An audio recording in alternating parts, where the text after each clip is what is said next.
Yeah.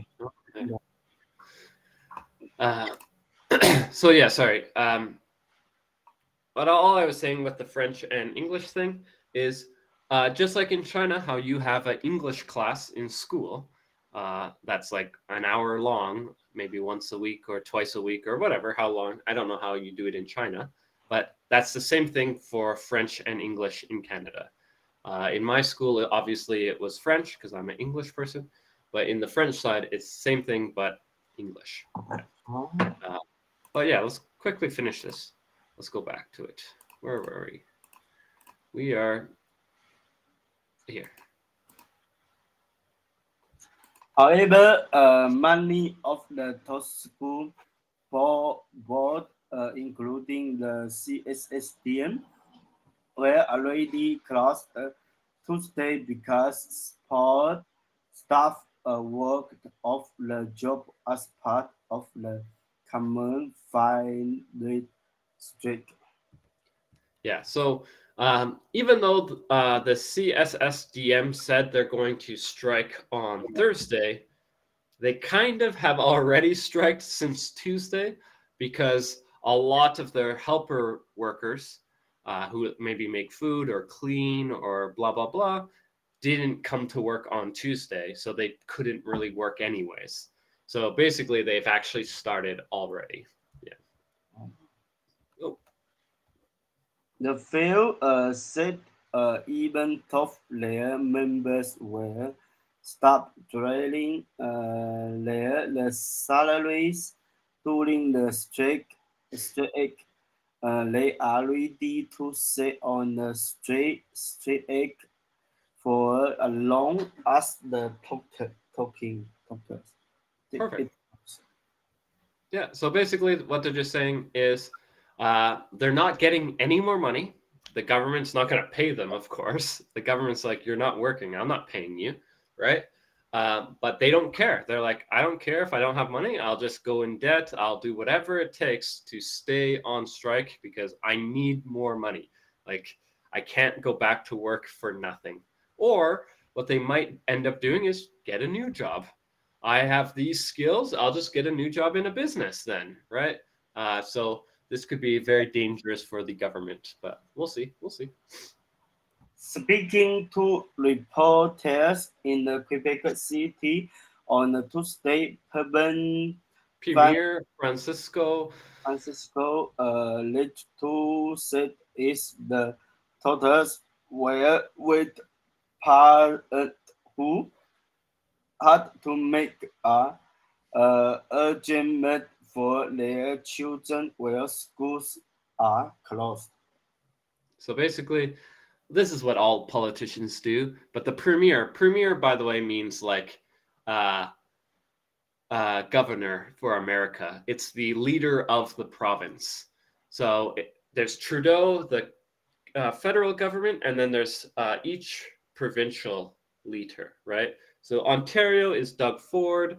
I guess Francisco is Quebec. And then each province has their leader. Think of it like the prime minister for the leader or for the province. But yeah, this is what most politicians say. When something like this happens, they're like, oh, we feel really bad for the children and parents. I'm so sorry for this.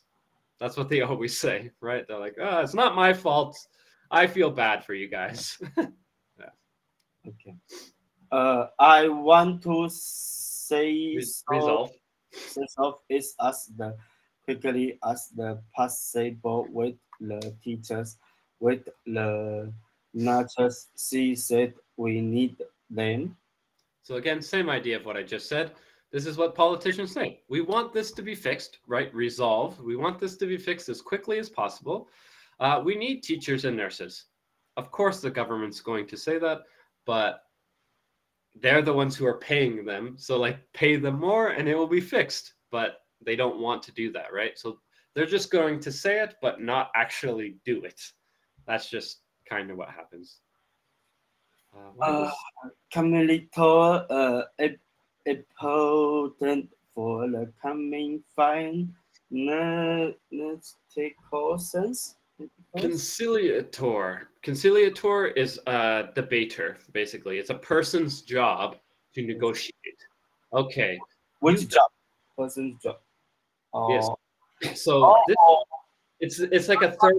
somebody fighting, and Well, he's think of it like a third person. There's the government here, the teachers here, and the conciliatory in the middle going like, hey, they kind of need this, but you guys kind of need that. How about we trade these things? Like these are the people that kind of work to find the deal. Yeah. oh, okay. Okay.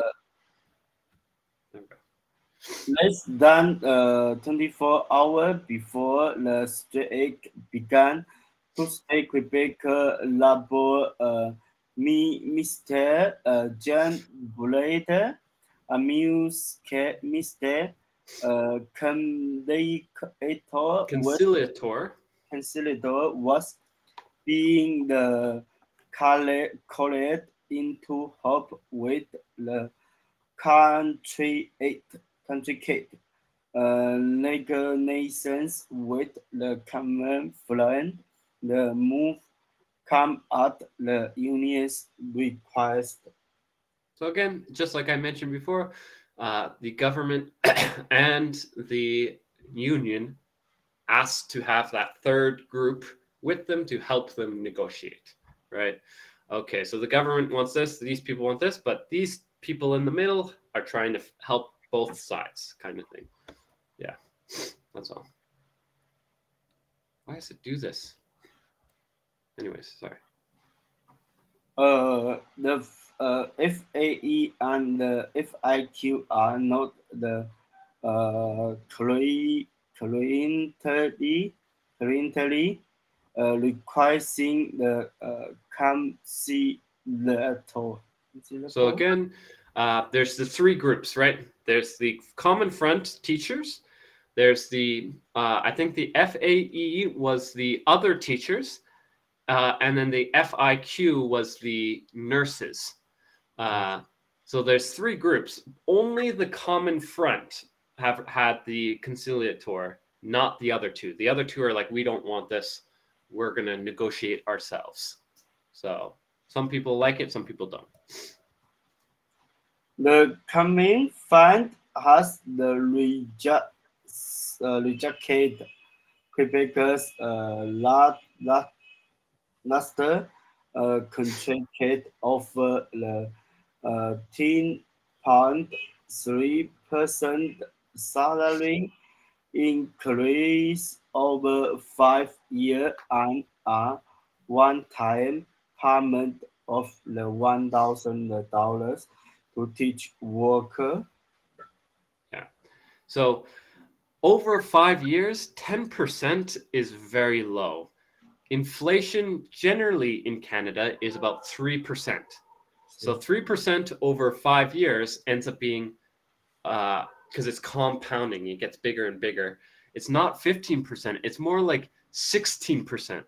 So 10% is not even keeping up with inflation, meaning they are actually losing money each year. Not good. Now, the extra $1,000 one time would be nice. I just get $1,000 one-time payment. That would be awesome. But this salary increase is just too small. So they're like, nope, we don't want that. Yeah. Unions haven't set policy when they made the counter play sure both their proposals. They might have include a 3-year contract with another increases tied to the inflation rate. So again, inflation rate changes, right, per year. Sometimes it's 5%, sometimes it's 1%, sometimes it's blah, blah, blah. So the union is like, how about we just tie it to the inflation rate? So if the inflation is 5%, you give us a 5% raise. If the inflation is 1%, you give us a 1% raise for 3 years. That's what the union wants. But the government's like, no. Well, the conciliator were asked with the negotiations there the recommendation would be bidding. Basically, that third group, the conciliator, they help with the negotiation. Like, how about we try this? How about we try that? But they don't get to make the decision. The government and the union have to make the final decision because it's those two people fighting, right? The conciliator is just there to help negotiate. Yeah. And regardless of what the unions want or the conciliator becomes Quebec the Treasury. sorry, both the president Sonia Lebel said there are some demands the province spicy cannot meet due to staffing shortage. So basically, one of the demands is probably we want more teachers, we want more people working, and the government's like, we don't have people to work. Like, we can't do that. Like, we can't make people. We can give you money maybe, or we can maybe give you free food or blah, blah, blah. But if there's no people to work, we can't give you more people. There's just no people, right? That's what they're saying. Don't worry about the blue. The blue is like a link you click, right? So here's how this okay, no. Here's how this the week school districts will pay out the Wednesday Quebec. So yeah, if I click this, we can check out what will happen this week, right? But I don't want to click it. Next one. Quebec teachers prepare for the learn fee work out with not strict pay. So again, lengthy walkout. Walkout means not working. Like, we're just going to walk home. They're basically lengthy, meaning long time, right? So teachers are prepared to not work for like a month with no pay. They're like, we'll survive 1 month with no pay. The government will have to give us stuff. Lebel said she does not have any teachers to do it overnight, but she is offering to put teaching aides in the classes instead. So basically, they're like, we don't have the teachers to work overnight. Like, we only have enough teachers for the daytime, but we can, aides are helpers, by the way. That just means helper. But we can put some helpers in the classroom because teachers are professionals, right? They have to go to school and college. But helpers, aides, are regular people. They can just, hey, stop talking. Hey, you do this, you do that, right? It's just a person there to help the teacher, right? Hand out paperwork, do the basic stuff. So we can't find teachers because there's no one to work because we don't have any more teachers, but we can just hire random people to help. That's what they're saying. Yeah. Oh, come on. CSQ person, Eric Genders said negation are happening more in the media and online than at the play tables.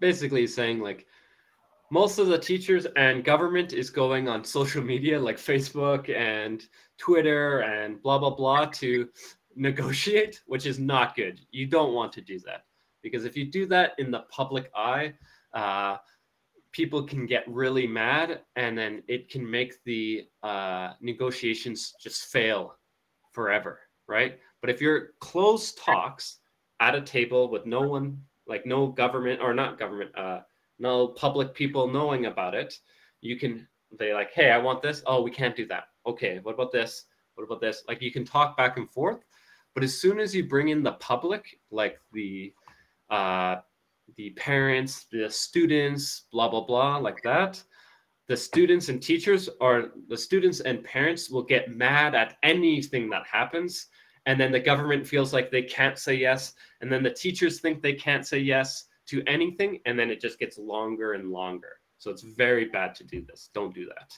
Yeah. And finally, last one. Francisco Imiel.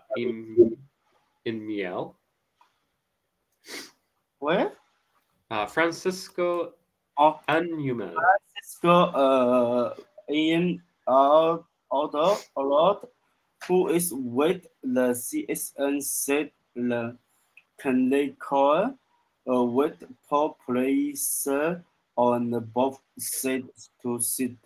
Data meet the try to find some solutions. Basically, again, that third person, they have to make the dates to meet. Like, okay, we're going to meet on Friday. Oh, at this time. And the conciliatory is the person who's talking to both sides and being like, hey, what do you really need? And what do you really need? What can you give up? What can you give up? And so they're like, oh, you really need, or you don't have enough people to work. Okay, can you give up people to work? Because they don't have that. Oh, you really need the money? Hey, can you give them the money? Like that's that kind of person. That's the job. Yeah. Okay, that was an interesting one. Is that quite common in China? Is there a lot of strikes and stuff where people are like, we need more money, or we need better working, or not really in China? No, I don't know. In China, I know go out always plus at the home. I don't. Maybe. These kind of strikes in Canada happen in your area probably every like 4 or 5 years, because it's basically every contract. You normally get like a 5-year contract or a 4-year or sometimes even a 3-year contract, and then the government doesn't want to give you more money. And so the teachers are like, hey, we need more money, and they strike. So whenever the contract ends, they basically are like, hey, let's get more. And then they're like, no. And then they strike. So yeah, every 4 or 5 years this happens. Canada, the teacher, the salary no more? Nope. Let me check. Canadian teachers salary. Salary by province. So that is the government, public school. It's the government, right? So some areas are rich, some areas are poor. Oh, so, you can look at the area. Maybe in Alberta, in BC, the rich, the salary is more. No. It's the opposite. People want to live in Vancouver. People want to live in Alberta. People want to live in Ontario. So the salaries are low because they don't care. They're like, if you want to live here, then I'm not giving you a lot of money. I don't care if you want to live here. You can go live in some of the bad places. It's normally the bad places because remember how we talked about before, each province like competes with each other to get people, right? So bad provinces that are like, we don't have a good thing. Hey, we'll pay you more to come here. That's the common thing. So here, I'll share my screen with what I found. So basically, the bad places. So Ontario, Quebec, 40,000, 45. Manitoba, 44. Saskatchewan, 39. 41. 58. That's pretty good. Saskatchewan, Saskatchewan? 39, the worst. The only one worse than Saskatchewan is Yukon, this one. Yukon. Yeah. Oh, same to Yukon. My God. But if you look at the good ones, it's the places people don't want to live. Nunavut, no one wants to live there.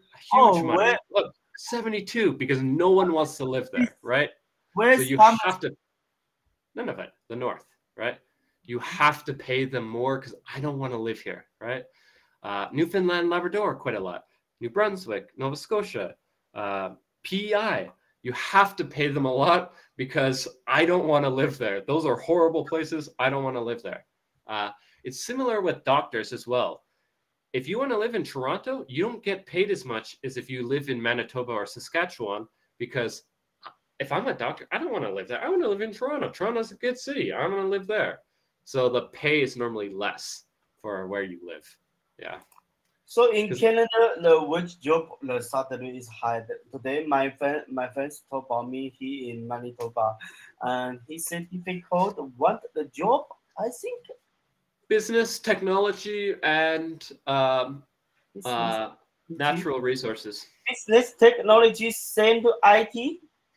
No. Business, I mean like having your own business, right? Like I have my own restaurant. I have my own car washing business. Well, like I own a business. That's a bit hard because you have to have your own business. The second one I said is technology.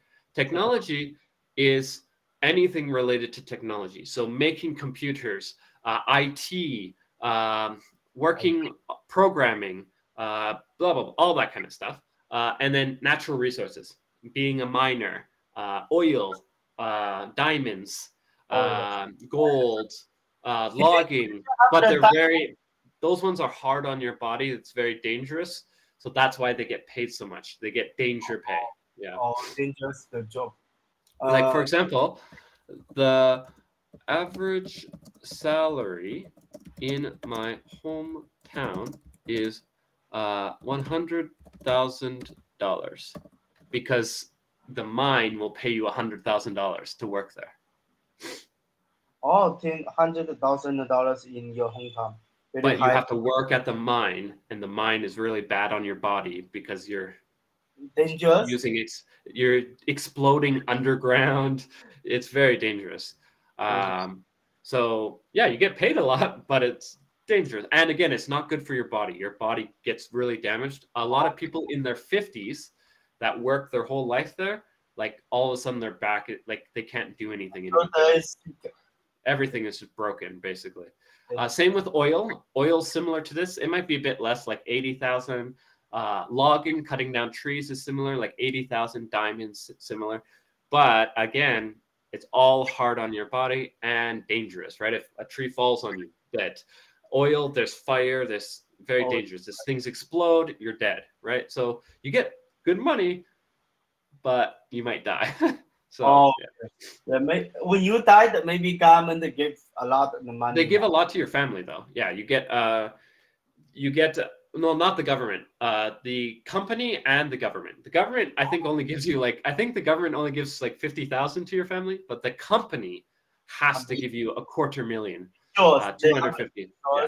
They have you buy the some stores, and when you die. No, the company does it. Yeah. Oh, company paid a lot of money to you. So basically, if you die, you get like $500,000 to your family or something. But again, technology is good, right? Like if you work with computers, that's a good one. Or if you have your own business, right? Like if you're the boss of a business, you're good. But if you're a worker, you might not so good. No good doing. You say you are the baker. You're doing the baker. It depends on the business, though, right? Like baker could be good, or sorry, baker is just bad in Canada. Canada doesn't care about baking. Like Canada wants the cheapest bread possible. I think if you open the stop, no choice the city. When you open the Quebec, maybe good. The French people, the people that love the baker. Yep. You maybe Canada no more. That's what that's the kind of the problem with Canada is each area of Canada is special for each thing. Like baking's good in Quebec, but nowhere else. Factories are really good in Ontario, but not really anywhere else. Technology is really good in British Columbia, but not really anywhere else. Like each area has their specialty and like nothing else. It's kind of weird. Technology, a lot in the British Columbia, Vancouver is a big one. Yeah, Vancouver is a big one, and Toronto have the list. Factories, business, they're the big ones they're like the New York. Think of California, like Hollywood and stuff. That's like British Columbia. So a lot of technology, San Francisco, stuff like that. Toronto's more like New York, like business, finance, blah blah blah. Oh, okay. And traveling, maybe lots. Yesterday I see the sold house. They buy the old house and report the new house. The report the new building and they sold the house. They say that it's very good the business in Canada. I think Generally, that's pretty good because if you can buy a cheap house in Canada, cheap houses in Canada are rare because they're supposed to be expensive. So if you can get a cheap house because it's broken or blah, blah, blah, and you can get it for $100,000 or something, that house you can easily turn into like $500,000. So if you fix it all up, yeah. But the issue with that kind of job generally is you only get paid when you sell the house, right? So you don't get paid every month. You get paid when you sell the house. So it can be a bit dangerous if you don't sell the house fast enough, right? You broken the house, you report the person, the building, the house, you can get the gun license, I think, maybe. You would have to have, you need to have a electrical license and a plumbing license and construction license. You need 3 licenses: electricity, water, and just building kind of license. And then you can fix things. Yeah. Or you have to hire people to do it. And if you have to hire people, then it's not that much money because you have to hire them for a high wage, right? So if you can do it yourself, it's really good. But if you can't do it yourself, it's not really good. Depends. Yeah.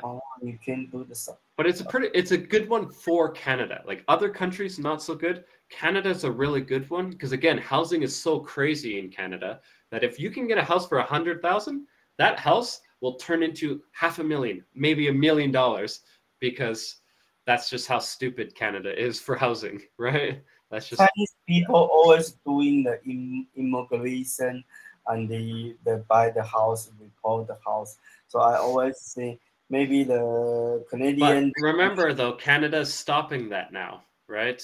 Canada has recently said we're not allowing foreigners to buy houses unless they live in Canada for 3 years or 2 years, I think. I forget which one it is.